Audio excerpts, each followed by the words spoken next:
What's the basic course called? It's foundation. Yeah, foundation. I've kind of tweaked it lately. Okay. For new shooters, but it's also for shooters who've had a firearm for quite a while, but haven't really manipulated or practiced, really got into the intricacies of that.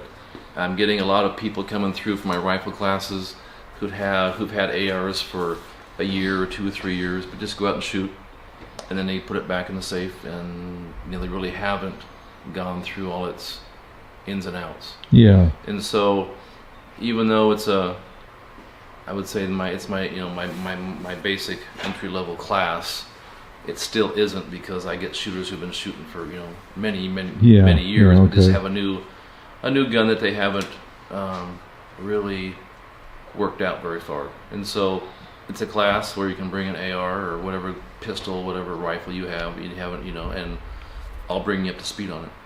So it's made for new shooters and also shooters who have new platforms. Okay, great. Pistols, new rifles.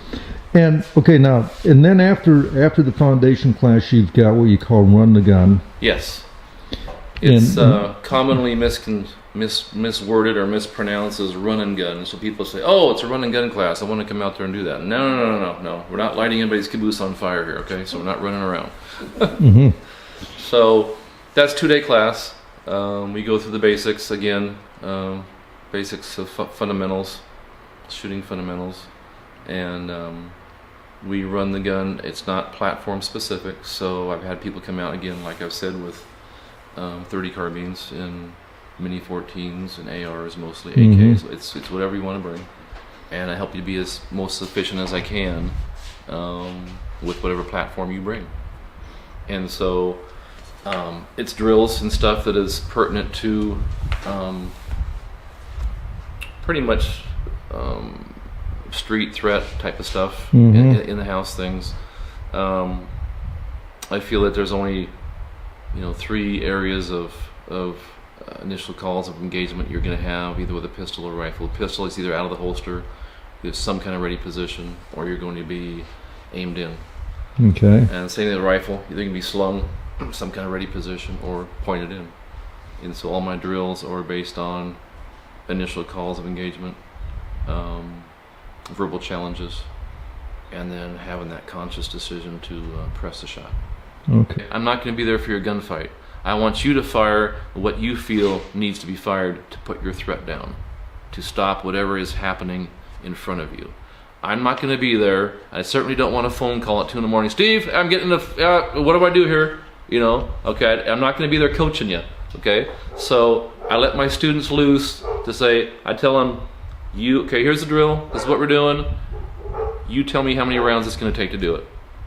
Not verbally, just put the rounds. I tell people minimum standard response, pistol bullets the performance really sucks, so I tell them 3 to 5 rounds minimum. So I say, give them 3 to 5 rounds. If you want to give them more, knock yourself out. Mm-hmm. There's no more paperwork involved. So that's one of my big things is keeping my class sizes small. Instructor, depending on my class, if it's a pretty, like my foundation class, tuning people up, getting them going, 1 to 5. My run the gun a little bit more, I call it a basic skill level. People are going, this isn't basic. So I bring another instructor in, so 1 to 4, 1 to 5 is kind of where I bring my second instructor in. So I want to make sure everybody's got individual attention. I want to be able to see everybody shoot, because when you shoot, the bullets go through the target and they're not going to move anywhere. They're not going anywhere.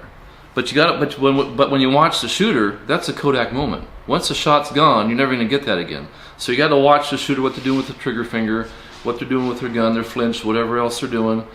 You got to watch the shooter and not the target. And so I can't do that if I've got 20 students and little old me, or just 2 of us. 2 to 10, that's way too much. Or 1 to 10, that's way too much. So when I run my drills, I run my drills enough. So this last weekend I had 4 students, and one day I had 5. Yesterday I had 5, and so I make them do the drills enough times so I can go down the line and watch each of them do their thing. And I think that's important.